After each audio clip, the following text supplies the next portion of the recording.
नागेश्वर ज्योतिर्लिंग दर्शन, शिखर दर्शन।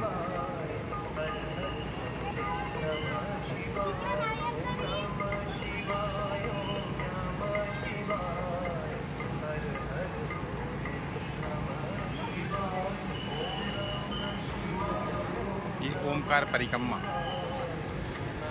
ओमकार परिक्रमा पर्वत ओमाकार बना हुआ है, इसलिए यहाँ ये ज्योतिर्लिंग का नाम ओमकार है।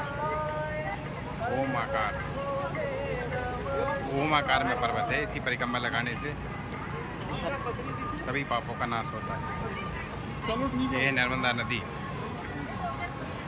ये डैम है जो अभी गेट खोले गए हैं, पानी बढ़ने वाला है। अभी पानी बहुत ज़्यादा है।